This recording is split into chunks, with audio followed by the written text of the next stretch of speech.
आज हम करेंगे जो आपकी पेडागोजी ऑफ हिंदी है, हिंदी का शिक्षा शास्त्र।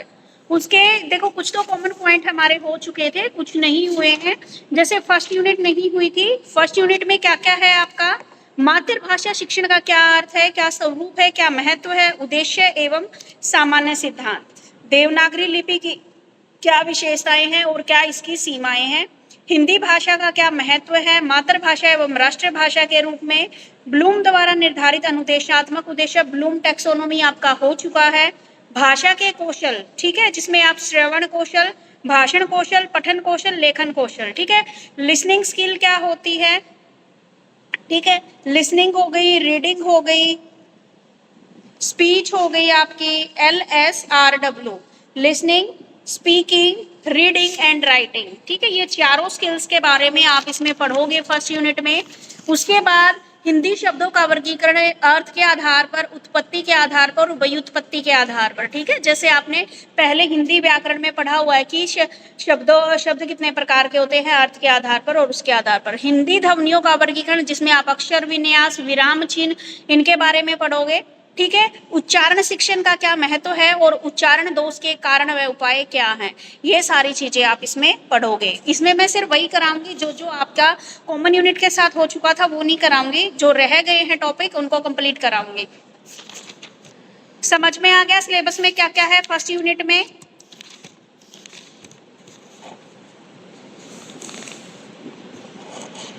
ठीक है बेटा, तो फर्स्ट है आपका मातृभाषा शिक्षण का अर्थ, स्वरूप और महत्व। भाषा क्या है, उसके महत्व और रूपों का भी हम बात करेंगे। भाषा क्या होती है, अभी तुमने पढ़ा होगा बचपन से, भाषा क्या होती है अपने वर्डों में बताओ, बुक के अकॉर्डिंग मत चलो। तुम बताओ क्या होती है भाषा, आपने बचपन से ही पढ़ा है। जब हम अपने मन के विचारों को बोलकर या लिखकर दूसरों के सामने प्रकट करते हैं तो वो क्या कहलाती है, आपकी भाषा कहलाती है, ठीक है। तो जरूरी नहीं कि जो बुक में लिखा है वही लिखोगे, आप ऐसे ही करोगे आपने जो बचपन से लेकर आज तक जो पढ़ा है, ठीक है। तो जो भाषा है, भाषा का कंसेप्ट भाष धातु से मिला है और भाष का अर्थ होता है बोलना, ठीक है। ये चीज आप उसके अंदर कर देना कि जब एक मनुष्य अपने मन के विचारों को और भावों को बोलकर या लिखकर प्रकट करता है तो वह भाषा कहलाती है। और जो भाषा शब्द है भाष धातु से निकला है और भाष का अर्थ होता है बोलना। और जो भाषा है उस 3 प्रकार की भाषा हम बोलते हैं, मौखिक, लिखित और सांकेतिक, ठीक है। कुछ भी नया नहीं है, जो आपने आज तक ग्रामर में पढ़ा है, एटलीस्ट जो दूसरी तीसरी के बच्चे हैं वो वाले ये बच्चे पढ़ते हैं भाषा क्या होती है, ठीक है। तो आप कौन कौन सी भाषा का यूज करते हो? मौखिक भाषा, लिखित भाषा और सांकेतिक भाषा, ठीक है। इसमें आपकी दे दी ध्वनि संकेत, दर्शय संकेत, स्पर्श संकेत। तो इसमें आपको क्या लिखना है, लिखित, मौखिक और आपकी कौन सी रह गई तीसरी, सांकेतिक, जब आप इशारों के द्वारा दूसरों को समझाते हैं, ये आप लिख दोगे। उसके बाद आ जाओगे भाषा की परिभाषा, कि अलग अलग लोगों ने क्या है अलग अलग तरीके से इसको परिभाषित किया है। कोई आपकी बुक में 8-9 लोगों ने इसको बता रखा है, लेकिन आपको 8-9 लोगों का नहीं करना, आपको जस्ट जो जिसकी इजी लगे आपको उसी की आपको करने हैं, ठीक है। देखो हेनरी स्विट है 4th नंबर पे, हेनरी स्विट ने बिल्कुल इजी बोला है कि जब आप अपने विचारों को ध्वनि के माध्यम से अभिव्यक्त करते हो तो उसी को हम क्या बोलते हैं, भाषा बोलते हैं, ठीक है। तो हेनरी स्विट के अनुसार जिन ध्वनियों के द्वारा व्यक्ति अपने विचारों को प्रस्तुत करता है उसे ही हम क्या कहते हैं, भाषा कहते हैं, ठीक है। तो इतना डिटेल में आपको करने की जरूरत नहीं है, बुक्स का वैसे भी आपको समझ में नहीं आएगा, दिमाग हिला देगा, ठीक है। और मीनिंग यही है। यहां तक क्लियर है?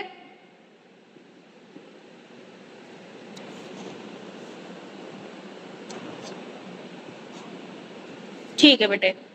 देखो बेटा, अगर आप ऐसे मेरे को हमेशा 2 वे कम्युनिकेशन अच्छा लगता है, ठीक है। तो मैं पूछ रही हूँ तो उसका जवाब दे दिया करो। सिर्फ 1 या 2 ही बच्चे एक्टिव रहते हैं मेरी क्लास में, इसका मतलब बाकी बच्चे सिर्फ अटेंडेंस लगाने के लिए आते हो। फिर मैं भी ऐसे मैम हम जवाब दे देंगे। मेहंदी आप दे रहे हो या पूजा दे रही है, बस 2 ही बच्चे हैं क्या क्लास में? अब आप, हमारा नाम आरती है। पता नहीं तुम्हारा यहाँ पे मेहंदी लिखा हुआ तो मेरे को यही रहता है। नो मैम हमारा चैनल आगे आता है भाषा की प्रकृति क्या होती है, ठीक है। अब भाषा की प्रकृति देखेंगे, मीनिंग क्लियर है आपको? ठीक है, तो फर्स्ट पॉइंट हो गया है भाषा क्या होती है। अब इसकी प्रकृति, महत्व, उद्देश्य और ये पढ़ेंगे। भाषा क्या है, एक सामाजिक वस्तु है। दूसरा, भाषा एक परंपरागत वस्तु है। भाषा अनुकरण से सीखी जाती है। भाषा परिवर्तनशील है। भाषा अर्जित की जाती है, पैतृक संपत्ति नहीं है। ठीक है, भाषा में यादृच्छिकता होती है। भाषा में द्वैधता का गुण होता है। भाषा में अंतरण का गुण होता है। भाषा समाज सापेक्ष प्रक्रिया है और भाषा का कोई अंतिम स्वरूप नहीं होता। तो देखते हैं भाई, अब एक्सप्लेन करते हैं अलग अलग पॉइंट को। भाषा क्या है, एक सामाजिक वस्तु है, यानी कि आप क्या है, समाज में रहते हो। ठीक है, समाज में रहते हो तो आप एक दूसरे से कम्युनिकेट भी करते हो। आप जैसे मैं आप लोगों से बातें कर रही हूँ तो क्या है, हम समाज में रह रहे हैं और आपसे एक दूसरे के साथ अपने विचारों को भी प्रकट कर रहे हैं। तो भाषा क्या है, एक सामाजिक वस्तु है, क्योंकि हम समाज में रहते हैं और समाज में हमें अपने उद्देश्यों और आवश्यकताओं की पूर्ति के लिए भाषा की आवश्यकता पड़ती है। अगर हमें कोई भी सामान चाहिए है तो हम उसको भी क्या है, बोलकर ही बताते हैं। ठीक है, खाली चुपचाप खड़े रहेंगे तो किसी को पता नहीं लगेगा। तो इसीलिए भाषा को क्या बोला गया है, भाषा एक सामाजिक वस्तु है। ठीक है, और परिवार और समाज के अकॉर्डिंग क्या है, भाषाएं भी अलग अलग बोली जाती है। कोई पंजाबी बोलता है, कोई हरियाणवी बोलता है। ठीक है, कोई हिंदी बोलता है, कोई बिहारी बोलता है, कोई मैथिली बोलता है। ठीक है, मतलब अलग अलग लोग क्या है, अलग अलग तरीके की भाषाएं बोलते हैं। लेकिन भाषा क्या है, एक सामाजिक वस्तु है। जिस समाज में हम रहते हैं हम उसी भाषा में वहां पर क्या कर रहे हैं, कम्युनिकेट कर रहे हैं। ठीक है, भाषा एक परंपरागत वस्तु, भाषा क्या है, हमारी परंपरागत वस्तु है। कैसे, एक दिन में निर्माण नहीं हुआ हमारी भाषा का, ये क्या है, प्राचीन समय से चली आ रही है भाषा। ठीक है, एक दिन में नहीं बनाई हमने, यानी कि एक मिनट रुको। चलिए बेटा देखिए, तो भाषा क्या है, एक परंपरागत वस्तु है, यानी कि भाषा जो है हमारी वो प्राचीन समय से क्या आ रही है, चली आ रही है। ठीक है, मान लीजिए हम कोई भी, पहले क्या थी, हमारी संस्कृत थी, यानी कि प्राचीन समय में हम लोग संस्कृत बोलते थे, हमारे जो पूर्वज थे। फिर धीरे धीरे करके संस्कृत से पाली, अपभ्रंश और ऐसे करते करते क्या है, हिंदी का स्वरूप हुआ। ठीक है, तो हिंदी भाषा क्या है, एक परंपरागत भाषा है जो प्राचीन समय से चली आ रही है। भाषा क्या है, अनुकरण से सीखी जाती है। अनुकरण का मतलब है जब हम क्या करते हैं, किसी और की को फॉलो अप करते हैं या नकल करते हैं। आप घर में एक बच्चे को देखते होगे तो बच्चा कैसे कैसे बोलता है, जैसे उसके घर में लोग बोलते हैं बच्चा वैसे ही बोलना स्टार्ट कर देता है। अगर किसी के घर में बहुत ही जेंटल तरीके से बात की जाती है तो वहां का बच्चा बिल्कुल जेंटल तरीके से बात करेगा। अगर किसी के घर में गाली गलौज होती है तो बच्चा भी क्या है, वैसी ही भाषा सीखता है। ठीक है, तो भाषा क्या है, अनुकरण से सीखी जाती है। ठीक है, उसके बाद क्या है, भाषा परिवर्तनशील है। हाँ जी, भाषा परिवर्तनशील है। इसमें हमारे कस्टम्स के अकॉर्डिंग, रीति रिवाजों के अकॉर्डिंग, वेशभूषा के धीरे धीरे क्या है, परिवर्तन होता रहता है। ठीक है, जैसे संत कबीर, भाषा बहता नीर है पर्वत, यह धीमी गति से होता है, यानी कि बता दिया कि पहले हमारी भाषा संस्कृत थी, फिर परिवर्तित होकर पाली आ गई, प्राकृत बन गई, फिर अपभ्रंश, और अपभ्रंश से क्या आई, हिंदी बन के आई। और जैसे जैसे समाज क्या होता है, चेंज होता जाता है, उसकी लैंग्वेज भी चेंज होती जाती है। ठीक है, कैसे, अब आप क्या थे, अगर आप देखते हो हमारे जो बड़े बूढ़े हैं वो नहीं पढ़े थे, वो आज भी क्या है, हरियाणवी बोलते हैं। देखो, बोलते हम भी हरियाणवी हैं, आप लोग हैं, आप भी अपनी लोकल भाषा बोलते हो, लेकिन जब आप फॉर्मल वे में यूज कर रहे हो तो हम लोग क्या कर रहे हैं, हम हिंदी में कम्युनिकेट कर रहे हैं, है ना। तो भाषा क्या है, परिवर्तनशील है। जहाँ एक कहावत है यहाँ पे कि कोस कोस पे बदले पानी, चार कोस पे बदले वाणी। ठीक है, यानी कि हर 4 कोस के बाद, हर कुछ किलोमीटर के बाद क्या है, जो लैंग्वेज है उसमें चेंज होता जाता है। ठीक है, जैसे मान लीजिए मैं हरियाणा में रहती हूँ, हरियाणा में हरियाणवी बोल रही हूँ, तो हरियाणवी भी एक तरह की नहीं है। आप जैसे जैसे आप थोड़ा थोड़ा होता जाएगा चेंज, तो क्या होता जाएगा, भाषा में थोड़ा बहुत चेंज होता जाएगा। अब आप लोग देखो, बोलने को हम भी हिंदी बोल रहे हैं, आप लोग भी हिंदी बोल रहे हो, लेकिन आपकी हिंदी में आपके मदर टंग का टच मिलेगा, हमारी हिंदी में हमारी मदर टंग का टच है। ठीक है, तो भाषा क्या है, परिवर्तनशील है, कि जैसे जैसे समाज चेंज होता है भाषा भी क्या हो जाती है, हमारी चेंज हो जाती है। आगे, भाषा अर्जित संपत्ति है, न कि पैतृक संपत्ति। भाषा क्या है, हमारी एक्वायर की गई है, कोई हमें पैतृक संपत्ति नहीं मिली कि भाई हमारे बाप दादा बोल रहे थे तो हम भी बोल रहे हैं। नहीं, हमने सीखी है भाषा, पैदा होते तो हम नहीं बोल रहे थे, है ना, तो हमने अनुकरण के द्वारा ये लैंग्वेज क्या है, हमने अर्जित की है। ठीक है, हमें पैतृक संपत्ति के तौर पर हमें नहीं मिली। अगर संपत्ति के तौर पे मिलती भाषा तो क्या है, सारे लोग ही ना बोलने लग जाते। जो बच्चे गूंगे होते हैं वो क्यों होते, भाषा में क्या है, यादृच्छिकता होती है। यादृच्छिकता का अर्थ है जैसी इच्छा हो वैसी ही, ठीक है। यानी कि आप जैसी चीज का, जैसी इच्छा हो उस तरीके से आप इस भाषा का प्रयोग कर सकते हैं, ठीक है। जैसे आप इंग्लिश में वाटर बोलते हो, हिंदी में पानी बोलते हो, पानी, ठीक है। और हो सकता है आप दूसरी लैंग्वेज में कुछ और बोलते हो पानी को, ठीक है। फारसी में पानी को आप बोलते हैं, रूसी में बता। तो ये क्या है, जैसी इच्छा। यादृच्छिकता का मतलब जैसी इच्छा वैसे शब्दों का आप यहाँ पर प्रयोग करते हो। उसके बाद भाषा में द्वैधता का गुण होता है। द्वैधता का मतलब दो स्तर पाए जाते हैं भाषा में। एक स्तर होता है सार्थक इकाई का और दूसरा स्तर होता है निरर्थक इकाई का। इस स्थिति में भाषा में हम क्या बोलते हैं, दो प्रकार के गुण पाए जाते हैं।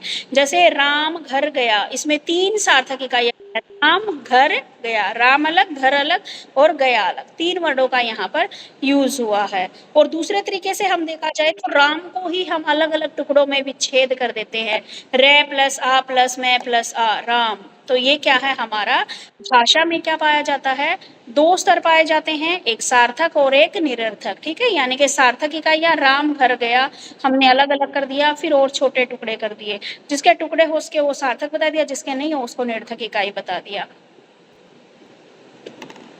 ठीक है। अब है आपका, उसके बाद बात आती है आपकी भाषा में अंतरण का गुण होता है। भाषा अपवादों को छोड़कर पशु पक्षी की भाषा में केवल वर्तमान काल और स्थान की सूची दी जाती है। वे भूतकाल और भविष्य काल के बारे में भाषा का प्रयोग नहीं करते। दूसरी ओर मानव समाज में भाषा में वर्तमान काल के साथ साथ भूतकाल और भविष्य काल की भी बात है, यानी कि अंतरण का गुण होता है। यानी कि भाषा में भी क्या होता है, डिफरेंस। जैसे आप देखो, बोलते तो सभी है, पशु पक्षी भी बात कर रहे हैं, लेकिन उनकी भाषा हमें समझ नहीं आती। उनकी भाषा क्या होती है, सिर्फ प्रेजेंट काल में ही होती है, प्रेजेंट टेंस में होती है। लेकिन एक ह्यूमन की जो भाषा है वो क्या है, पास्ट में कुछ थी, प्रेजेंट में कुछ है और इन फ्यूचर कुछ होएगी, ठीक है। तो भाषा का क्या है, अंतरण का गुण होता है, उसमें अंतर आता रहता है। अब जैसे तुम देखो, तुम्हारे बचपन में हम कैसे बोलते थे और अब कैसे बोलने लगा, इन फ्यूचर हो सकता है हम कहीं दूसरी जगह पे चले जाए तो हम वहां की भाषा बोलना शुरू कर देते हैं। अब भाषा का कोई अंतिम रूप नहीं है। वैसे तो कोई वस्तु अगर बनकर तैयार हो जाती है तो उसका अंतिम स्वरूप होता है, लेकिन भाषा का कोई भी अंतिम रूप नहीं है। इसलिए अंतिम रूप नहीं है कि इसमें हम एक नहीं बहुत तरह के शब्दों का प्रयोग यहाँ पर कर रहे हैं। जैसे सन 1930-35 के आसपास थानेदार को जमादार कहा जाता था, फिर इसको अब फिर क्या कहा जाने लगा, थानेदार का, फिर से क्या है आपका, थानेदार कहा जाने लगा, ठीक है। यानी कि इसका कोई अंतिम रूप नहीं है। हम कभी भी क्या शब्दों को वो क्या कर सकते हैं, चेंज कर सकते हैं। अब देखो, जब हम पढ़ते थे ना तो गर्मी हम ऐसे लिखते थे, गे लिखा, मैं लिखा, बड़े ई की मात्रा और ऊपर री की मात्रा, गर्मी ऐसे लिखते थे। लेकिन आज के टाइम में बच्चों से कैसे लिखवा रहे हैं, गे रे मैं ई, मतलब इजी वर्जन कर दिया है। तो हम कैसे लिखते थे, हम दूसरे तरीके से लिखते थे, गर्मी और सर्दी। अब बच्चों को क्या करवा दिया, वही चीज इजी करवा दी है। हम बर्तन लिखते थे तो बै और री की मात्रा तय के ऊपर लगाते थे हम, ऐसे वाली बर्तन। अब बै रे तैने अब और इजी करवा दिया है। तो भाषा का कोई अंतिम स्वरूप नहीं है, वो क्या है, टाइम के अकॉर्डिंग चेंज होती रहती है, ठीक है। हो गया क्लियर सारे पॉइंट? Yes ma'am. मैम हमने एक बात पूछनी है। अभी जो आपने की पॉइंट्स बोले हैं वो हमारी बुक में नहीं है। हमारी बुक में छोटे छोटे 6 पॉइंट दे रखे हैं, और आपने जो बताया है वो मतलब अंदर का मटेरियल सेम है, लेकिन जो उसके टॉपिक की मेन हेडिंग है ना वो चेंज है। जैसे भाषा एक व्यवस्था है, भाषा प्रतीकों की व्यवस्था है, भाषा सामाजिक क्रिया का आधार है, भाषा जन्मजात न होकर अर्जित संपत्ति है, और भाषा अनुकार्यज प्रक्रिया है। मैम जैसे ये जो बताया वो हम ऐसी हेडिंग में लिख सकते हैं ना? हाँ बिल्कुल लिख सकते हो बेटा। ये पता है क्या है, अब मैं तुम्हें बोलती हूँ, अब तुम मेरी क्लास में 10 बच्चे हो तो एक क्वेश्चन दूंगी तो तुम 10 तरीके से उसको एक्सप्लेन करोगे, क्योंकि 10 बंदे हैं तो 10 बंदों का IQ लेवल भी 10 प्रकार का है ना। तो इन्होंने बुक में भी ऐसे ही कर रखा है, किसी राइटर ने किसी वे में लिख रखा है, किसी राइटर ने। अब आज जैसे मेरे पास बुक है, ये लक्ष्मी पब्लिकेशन की है। मैम मुझे भी एक बात पूछना है। अगर एग्जाम में अगर पूछा जाए, प्राकृतिक पूछा जाए या ऑब्जेक्टिव पूछा जाए, तो वही आंसर देना है या फिर उसकी विशेषता भी बताना है, इम्पोर्टेंसी भी बताना है, नहीं, नैरेटिव सारी भी चीज बताना नहीं है? बताना। वहां पे आपको क्या करना है, जो पूछा है वही बता दो। हाँ, लेकिन मीनिंग और डेफिनेशन सब में देनी है, ठीक है। जी मैम। तो समझने 5 पेज तो नहीं भरेगा, क्या बेटे?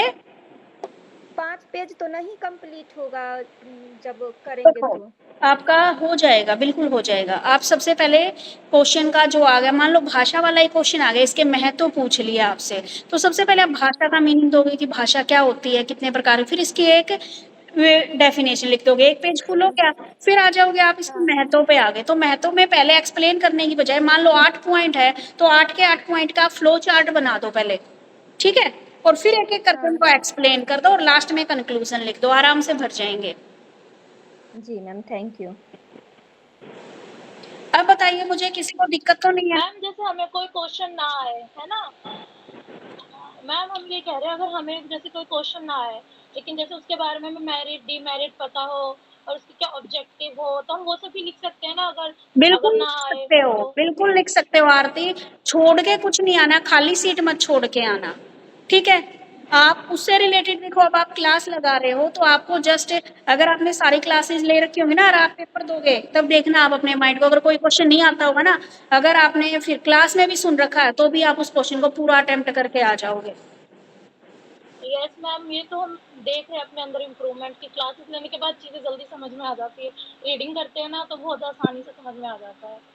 अब देखो मैं ये पढ़ा रही थी, मैंने इसमें से ये सारी चीजें क्या है आपको जस्ट एक्सप्लेन की है, यहाँ से जस्ट मैंने क्या लिया है, इनका मेन पॉइंट लिया। अगर इसको मैं पूरे को पढ़ती ना तो इसमें तो पता नहीं क्या क्या लिख रखा है आपका। और मैं तो तुम्हें ये बोलती हूँ, जहां से भी तुमको इजी लगे, जहां से भी इजी लगे आप वहां से पढ़ो, जरूरी नहीं बुक से ही पढ़ो, आप गूगल की हेल्प लो, चैट जीपीटी की हेल्प लो, किसी अदर बुक से भी तुम्हारा टॉपिक है पहले की पढ़ी हुई जो बुक है, वहां से कोई टॉपिक मिल रहा है तो वहां से पढ़ लो। Okay ma'am. चलिए अब देखिए, भाषा का महत्व, भाषा क्या है हमारे लिए बहुत महत्वपूर्ण है, क्योंकि हम अपने विचारों को बोलकर या लिखकर प्रकट करते हैं। मेरी जो इच्छा है वो मैं आप लोगों को बताती हूँ, आपकी जो इच्छा है वो आप औरों को बताते हो, तो वो क्या कहलाता है, हमारा भाषा का महत्व है। तो भाषा हमारे लिए विशेष महत्वपूर्ण है। कैसे? तो अभिव्यक्ति का सशक्त माध्यम, आप क्या है अपने विचारों को रिप्रेजेंट कर रहे हो दूसरों के सामने, तो क्या है ये आपके जो अभिव्यक्ति है उसका एक माध्यम है। आपके जो भी विचार है, जो भी थिंकिंग है, जो भी इमोशन है, जो भी एक्सपीरियंस है, उनको क्या है आप दूसरों के सामने क्या करते हो, अभिव्यक्त करते हो। अभिव्यक्त करने का मतलब दूसरों के सामने उसको प्रेजेंट करते हो, ठीक है। उसके बाद है संवेगों की अभिव्यक्ति का माध्यम। जब बालक जन्म लेता है तो उसके अंदर कुछ बेसिक ट्रेंड्स पाए जाते हैं, बेसिक प्रवृत्तियों का मतलब जैसे भूख लगने पर रोना, ठीक है, क्रोध आने पर बच्चा क्या चीजों को इधर उधर फेंकता है, ठीक है। तो ये सारी चीजें, तो भाषा क्या है, अपने आप के अंदर क्या इमोशन है, इमोशंस को एक्सप्रेस करने का भी माध्यम है, ठीक है। आपके अंदर क्या संवेग है, गुस्से वाला है, हंसी वाला है, मतलब एंजॉय कर रहे हो तो वो आपके फेस पर दिखता है। आगे भाव को अभिव्यक्त करने का माध्यम, भाव, भाव क्या है, आपके मन में क्या विचार आपके चल रहे हैं, ठीक है, वो आपके भाव, आपके विचारों को, यानी कि देखो वही बात है, सबसे पहले अभिव्यक्ति का माध्यम बता दिया, अभिव्यक्ति में इसने बता दिए, अभिव्यक्ति 3 तरह की बता दी, इमोशंस को अभिव्यक्त करना, अपनी फीलिंग्स को अभिव्यक्त करना, अपने विचारों को अभिव्यक्त करना, ठीक है। आ गई तीनों बात समझ में? भाषा क्या है, रिप्रेजेंटेशन करने का एक तरीका है। 3 तरीके की रिप्रेजेंटेशन होती है आपकी, आपके इमोशंस की, आपके विचारों की और आपके संवेगों की, ठीक है। तो आपके किस टाइम कौन से संवेग, मान लो गुस्सा आ रहा है ना तो आपके फेस पे दिखेगा वो, ठीक है, तो उसको भी व्यक्त करता है। आपकी फीलिंग कैसी है, आप किसी के प्रति प्यार दिखा रहे हो, आप खुश हो या नाराज हो, तो वो भी क्या है आपकी भाषा के माध्यम से, आप जैसे बोलते हो ना पता लग जाता है। जब आप गुस्से में होते हो ना आपकी आवाज बिल्कुल चेंज होती है, और जब आप प्यार से बात कर रहे हो, खुश होते हो, तब आपकी आवाज में क्या है, एक मंदपन और एक मीठापन होता है, और जब गुस्से में होते हो तो कड़वापन होता है, ठीक है। तो ये पता लग जाता है हमें। दूसरी बात बताई गई है, सामाजिक और सांस्कृतिक अंतःक्रिया के लिए आवश्यक, बिल्कुल सही है। सोसाइटी में किसी से भी इंटरेक्शन आपको करना है तो क्या है, आपको भाषा की आवश्यकता होती है। आगे, सामाजिक एवं वैचारिक नियमों में उपयोगी, यानी कि जितने भी समाज में नियम हैं उन सब के लिए उपयोगी होती है भाषा। उसके बाद है आपके विचारों को लिखित रूप प्रदान करने में भी मदद करती है आपकी भाषा, ठीक है, समझ में आ गया?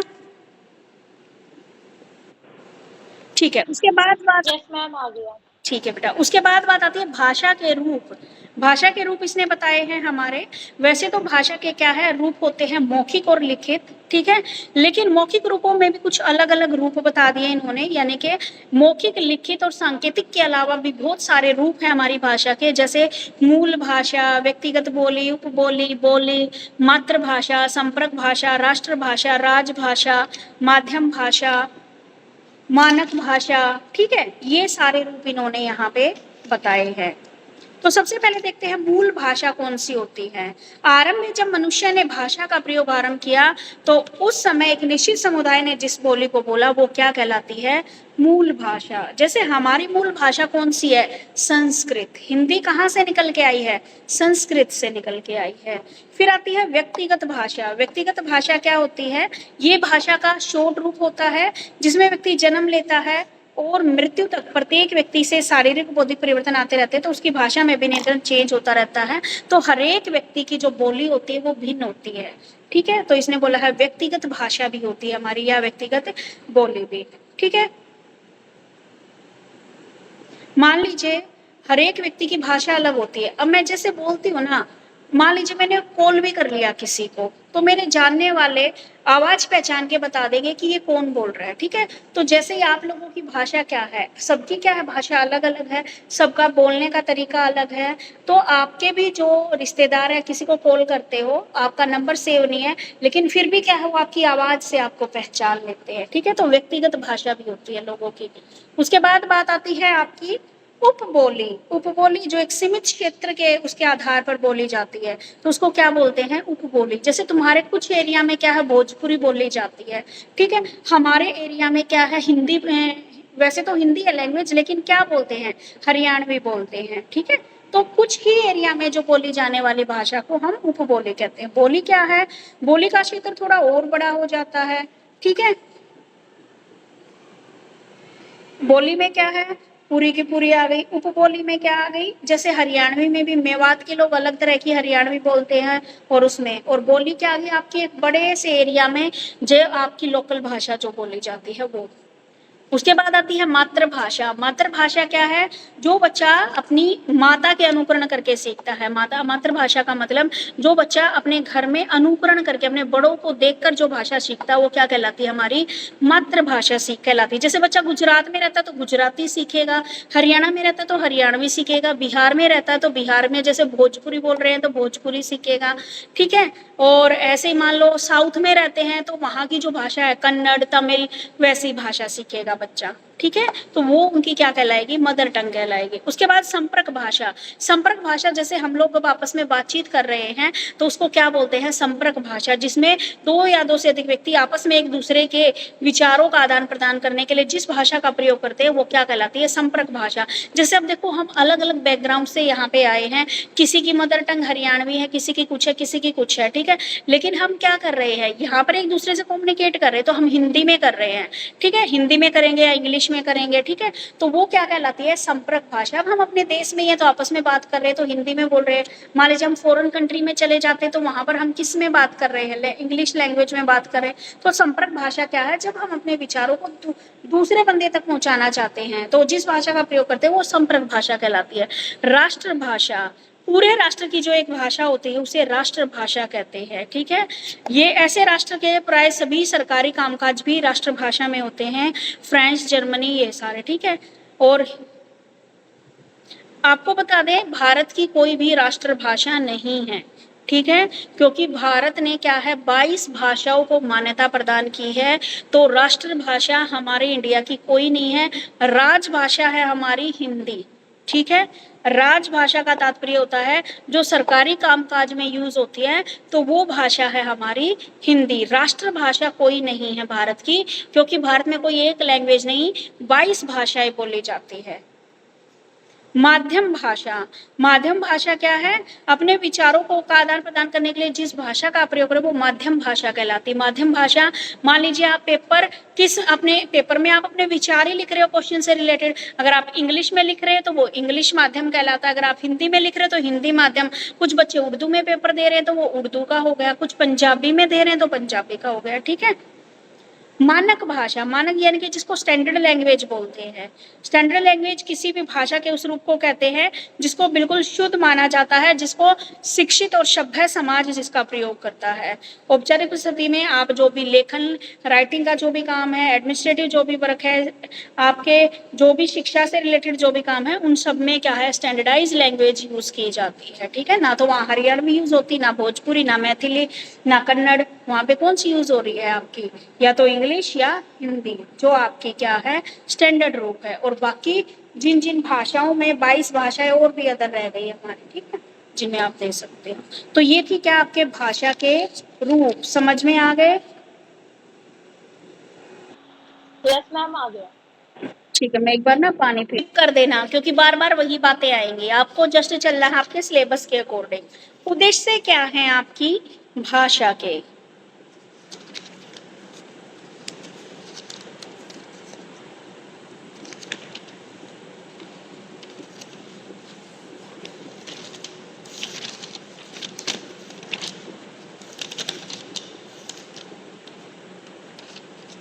उद्देश्य, उद्देश्य का मतलब क्या होता है कि विद्यालय में मातृभाषा एक विषय के रूप में पढ़ाया जाता है और विषयों के अध्ययन में प्रयुक्त किया जाता है। उद्देश्य यानी कि जब भी हम कोई काम करते तो हमारा कोई ऑब्जेक्टिव होना चाहिए, तो ऐसे ही भाषा का भी कुछ उद्देश्य दे रखे हैं। उद्देश्य का मतलब है कि मान लीजिए कोई बच्चा है या स्टूडेंट है, दोबारा अपने भाव आदि को पूर्ण रूप से समझने के योग्य बनाना। देखो, कुछ उद्देश्य तो दे रखे हैं इन्होंने ये, और कुछ दे रखे हैं अलग। सबसे पहले देखो क्या उद्देश्य है कि बच्चे को हम इस लायक बनाना चाहते हैं, चाहे आप इंग्लिश लैंग्वेज बच्चे को सिखा रहे हो या आप हिंदी लैंग्वेज बच्चे को सिखा रहे हो, तो उसका उद्देश्य क्या है, बच्चे को इस लायक बनाना कि वह अपने विचारों को उस भाषा में व्यक्त कर सके। अगर आप हिंदी सीख रहे हो तो आपका हिंदी सीखने का उद्देश्य ये है कि आप उस भाषा में अच्छे से लिख सको, बोल सको। ठीक है, दूसरा बात है अपने विचारों को प्रभावशाली ढंग से क्या है, अभिव्यक्त करने योग्य बनाना। बालकों में अपने मातृभाषा लिखित रूप में, वो तो था बोलकर या लिखकर, लिखित रूप में अपने भाव और विचारों को अभिव्यक्त करने के सक्षम बनाना। अपनी मातृभाषा के साहित्य के प्रति रुचि उत्पन्न करना और उसे साहित्य का यानी कि अपनी जो भाषा वो सीख रहा है तो उसके लिटरेचर में भी बच्चे का क्या करना, इंटरेस्ट क्रिएट करना। बच्चे को उसकी क्या कल्चर है, क्या समाज में प्रथाएं हैं आदि से परिचित करवाना। ये तभी संभव है जब उस बच्चे को वहाँ की भाषा आती है। ठीक है, छात्र के व्यक्तित्व का बहुमुखी विकास करना, छात्र में नैतिकता, सामाजिक एकता और राष्ट्रीय एकता की भावना का उपयोग करना। ठीक है, तो ये इन्होंने क्या है, कुछ मेन उद्देश्य बताए हैं। इसके आधार पर इसने कुछ और उद्देश्य भी बताए हैं, जैसे कौशलात्मक उद्देश्य, ज्ञानात्मक उद्देश्य, सृजनात्मक उद्देश्य और समीक्षात्मक उद्देश्य। ठीक है, यही है या कुछ अलग है तुम्हारे में?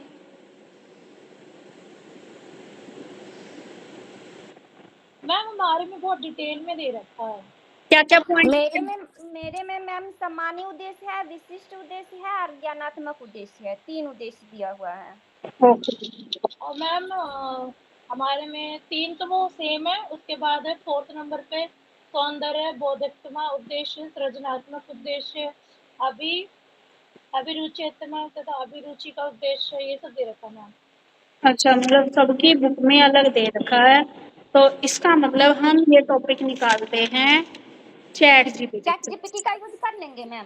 क्या चैट जीपीटी का यूज कर लेंगे जब? अरे बेटा मैंने सारी ना किताबें तो कोई थी नहीं, मैंने सारा।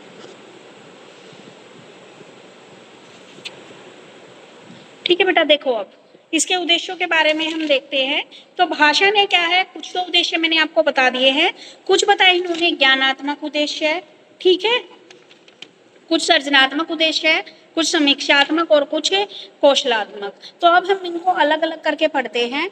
4 उद्देश्य मेन इन्होंने बताए हैं। सबसे पहले है रेसिप्टिव, एक्सप्रेसिव, एप्रिशिएटिव और क्रिएटिव। देखो भाई, भाषा का सबसे पहला है ग्रहायात्मक उद्देश्य, रिसेप्टिव एम्स, यानी कि सुनकर विचारों को ग्रहण करना, पढ़कर विचारों को ग्रहण करना। यानी कि एक तो भाषा का उद्देश्य कि हम सुने बात को अच्छे से और फिर उस बात को हम क्या करें, अपने अंदर उतारे। ठीक है, जैसे हमने कोई भी चीज़ टीवी से, रेडियो से सुनी और उसको ध्यानपूर्वक सुनना और फिर उसके ऊपर अमल करना।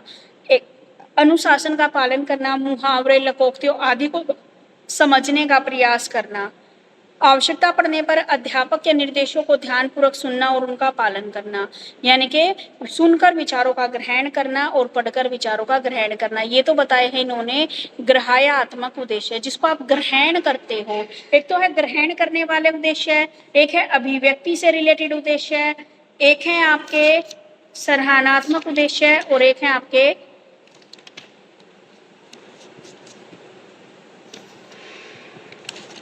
एक नहीं बेटा, इसने तो ना कई तरह से दे रखे हैं उद्देश्य। यस मैम, हम वही तो कह रहे हैं, इसमें बहुत एक्सप्लेन कर रखा है। इसमें तो ना बहुत अलग अलग तरीके से दे रखे हैं, मतलब अलग अलग, ये जो मैं पढ़ रही हूँ ना, अलग अलग राइटर्स ने अलग अलग तरीके से बता रखा है। किसी ने 4 उद्देश्य बता दिए, कौशलात्मक, ज्ञानात्मक, सृजनात्मक। किसी ने बता दिए भाई, अखिल भारतीय संगोष्ठी ने बता दिए रिसिप्टिव, एक्सप्रेसिव, एप्रिशिएटिव, क्रिएटिव। ठीक है, तो आप इसकी बजाय इस क्वेश्चन को करो आप गूगल पे से सर्च करके। ठीक है, तो गूगल पे जो सर्च करके इसने बता रखा है वो वाला मैं आपको बता रही हूँ। हिंदी भाषा का उद्देश्य क्या है? केवल कम्युनिकेट करना नहीं है, बल्कि जो आपकी सोसाइटी है, जो आपकी संस्कृति है और जो आपकी राष्ट्रीय एकता है, उसको भी मजबूत करना है। हिंदी भाषा के मुख्य उद्देश्य क्या है? एक तो सबसे पहले संचार का माध्यम। संचार का माध्यम कैसे है? जब आप एक दूसरे लोगों से बातचीत करते हो, सूचना का आदान प्रदान करते हो, तो इसलिए हम क्या बोलते हैं, जो भाषा का उद्देश्य है एक संचार का माध्यम है। दूसरा, राष्ट्रीय एकता को बढ़ावा देना। हिंदी क्या है? भारत की राजभाषा है और विभिन्न राज्यों, भाषा और संस्कृतियों को, लोगों को एक सूत्र में जोड़ती है। ठीक है, तो इसलिए क्या है, ये राष्ट्रीय एकता को बढ़ावा देती है। ज्ञान और शिक्षा का प्रसार करती है।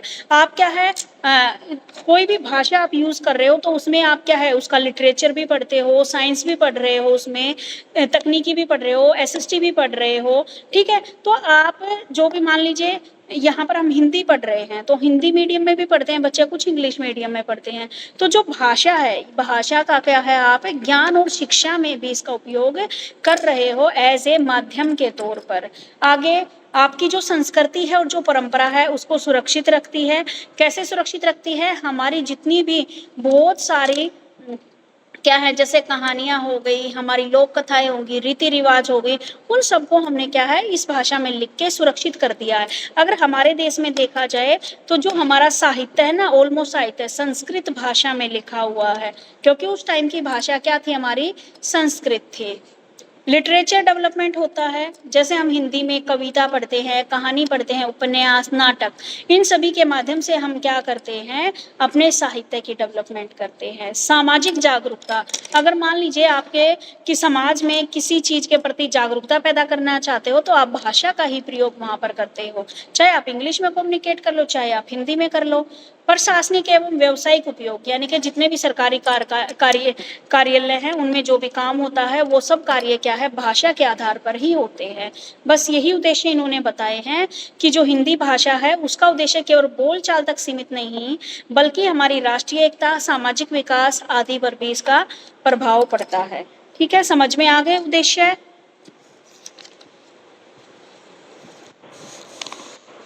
ठीक है बेटा, उसके बाद आते हैं इसके क्या क्या सिद्धांत हैं। भाषा के क्या सिद्धांत है? एक तो रुचि का सिद्धांत, क्रियाशीलता का सिद्धांत, जीवन से संबंध करने का सिद्धांत, स्वाभाविकता का सिद्धांत, विचार विनिमय का सिद्धांत, व्यक्तिगत विभिन्नता का सिद्धांत, निश्चित उद्देश्यों का सिद्धांत, अभ्यास का सिद्धांत, कर्म का सिद्धांत, आवर्ती का सिद्धांत, अनुकरण का सिद्धांत, नियोजन का सिद्धांत। 12 सिद्धांत दे रखे हैं, इतने याद करने की जरूरत नहीं है, कोई भी 8 कर लेना। सबसे पहले बात आती है विद्यार्थी की रुचि का सिद्धांत। आप जिस भाषा में पढ़ते हो ना, मैम हमारी बुक में 8 ही है। 8 ही है? ठीक है, फिर मेरी बुक में ज्यादा Yes, दे रखे हैं, हो सकता है तुम्हारी मेरी बुक के दे भी अलग रखे हो।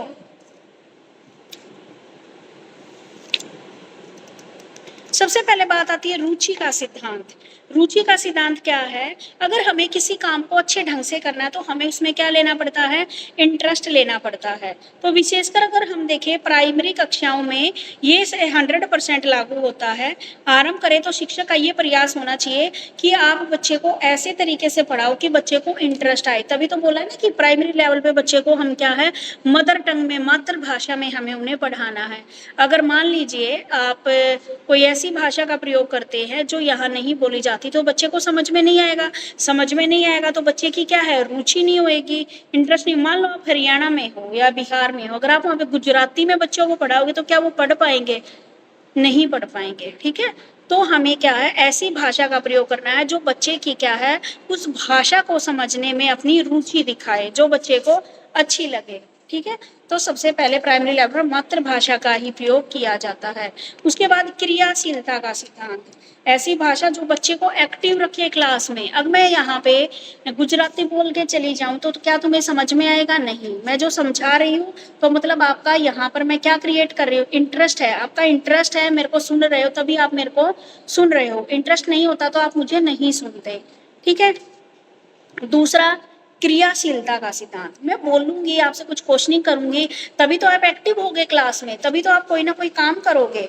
तो जीवन से संबंध करने का सिद्धांत, ठीक है, लाइफ से जोड़ने का सिद्धांत हो गया, प्रिंसिपल ऑफ स्वाभाविकता का सिद्धांत हो गया, जीवन से संबंध रखने का सिद्धांत। आप जो चीजें बोलते हो उन चीजों को आप पढ़ भी रहे हो, जैसे संज्ञा का प्रयोग कर रहे हो, व्यक्तिवाचक, जातिवाचक, सोहन मोहन, आपने क्या लिया, नाम लिया। तो जो भाषा आप बोल रहे हो उसको हमारे रियल लाइफ से भी क्या होनी चाहिए, कनेक्टेड होनी चाहिए, नहीं तो आप भूल जाओगे। अगर मान लो आप जर्मन सीख रहे हो, हाँ, यहाँ पे कोई जर्मन नहीं बोल रहा आपके आसपास, तो क्या है, आप जर्मन जो बोल रहे हो वो क्या आप याद रख पाओगे? नहीं। तो जो चीज आप सीख रहे हो आपकी जीवन में अगर कोरिलेट करती होगी तो आप उस चीज को आसानी से सीख जाओगे। उसके बाद है स्वाभाविकता का सिद्धांत। स्वाभाविकता का सिद्धांत मतलब भाषा क्या है, एकदम से नहीं आती, कुछ समय लेती है। ये बच्चे क्या है, पहले वर्ड सीखते हैं, पहले क्या है उस भाषा के अल्फाबेट सीखते हैं, वर्ड सीखते हैं, फिर पूरा वाक्य सीखते हैं। इस प्रकार क्या है, ये कंटिन्यूअस सीरीज में चलती है। आगे विचार विनिमय का सिद्धांत, आप अपने मन के विचारों को और भाव को दूसरों के सामने उच्चारण करके बताते हो तो ये क्या कहलाती है, आपका विचार विनिमय का सिद्धांत। व्यक्तिगत भिन्नता का सिद्धांत, व्यक्तिगत भिन्नता का सिद्धांत है हर एक व्यक्ति की क्या है, अलग तरह की बोली है, अलग तरह की भाषा का वह प्रयोग करता है। ठीक है, उसके बाद निश्चित उद्देश्यों का सिद्धांत। निश्चित उद्देश्य क्या है, हमारे भाषाई कौशल का समुचित विकास होना चाहिए। चारों कौशल, यानी कि मान लीजिए भाषा मैं सिखा रही हूँ तो आपकी सुनने का कौशल भी डेवलप होना चाहिए, आपके बोलने का भी, आपके पढ़ने का भी और लिखने का भी। चारों स्किल्स आपकी क्या है, डेवलप होनी चाहिए। यानी कि मान लो आप हिंदी सीख रहे हो तो हिंदी को सुनने का कौशल आपके अंदर होना चाहिए, बोलने का, लिखने का और पढ़ने का। ठीक है, सारे काम। अभ्यास का सिद्धांत, अभ्यास का मतलब बार बार प्रैक्टिस। आप कोई भी नई चीज सीख रहे हो तो मान लो हिंदी तो आपको आती है तो उसकी प्रैक्टिस तो अपने आप ही हो जाती है, क्योंकि हम हिंदी में बात कर रहे हैं। अगर आप इंग्लिश में बात कर रहे हो, इंग्लिश सीखना चाहते हो तो आपको इंग्लिश में प्रैक्टिस करनी पड़ेगी। अपने घर में ऐसा इन्वायरमेंट बनाना पड़ेगा कि सब व्यक्ति इंग्लिश में बात करें। ठीक है, तो अभ्यास, लगातार कंटिन्यूअस प्रैक्टिस से हम वो भाषा सीख जाते हैं। भाषा क्या है, कर्म का सिद्धांत, कंटिन्यूअसली आपका क्या है, जैसे पहले बताया था, पहले बच्चा अल्फाबेट सीखता है, फिर वर्ड सीखता है, फिर क्या करता है, सेंटेंस सीखता है। रिवीजन, बार बार रिवाइज करते रहने चाहिए। अनुकरण का सिद्धांत, बच्चा जो भाषा है वो सीखता है, कैसे सीखता है, अनुकरण के द्वारा, फॉलो अप करके सीखता है। ठीक है, नियोजन का सिद्धांत, प्लानिंग। प्लानिंग का सिद्धांत क्या बताता है, योजना बनाकर कार्य करना। और ये अत्यंत आवश्यक है कि शिक्षक कक्ष में प्रवेश करने से पहले ही पाठ्य सामग्री की पहले से अच्छे से लेसन प्लान बना लेता है। ठीक है, यानी कि मैं आपको क्या डिलीवर करना चाहती हूँ, क्या पढ़ाना चाहती हूँ, तो उसका मैं पहले ही क्या कर लेती हूँ, प्लानिंग कर लेती हूँ, तो वो ये कहलाता है। ठीक है,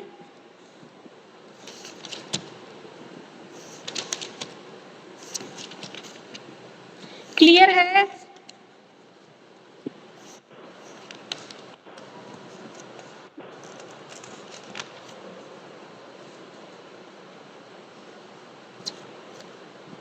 अब है देवनागरी लिपि की विशेषताएं और सीमाएं। देवनागरी लिपि कौन सी होती है बेटा?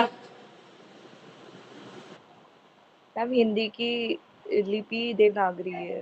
हाँ, आप जो एन आर एस या के तक स्वरों व्यंजन सीखते हो तो वो क्या कहलाती है? आपकी देवनागरी लिपि कहलाती है। तो देवनागरी लिपि की क्या विशेषताएं हैं और क्या सीमाएं हैं, ये आपको पढ़ना है।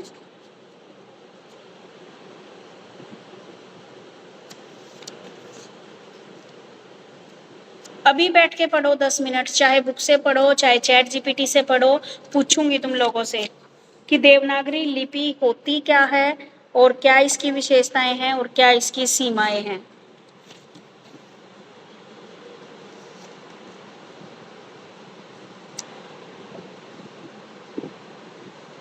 इसमें से क्वेश्चन पक्का आएगा, जो लास्ट वाला है ना, भाषाई कौशल का विकास, श्रवण कौशल, भाषण कौशल, पठन कौशल, लेखन कौशल।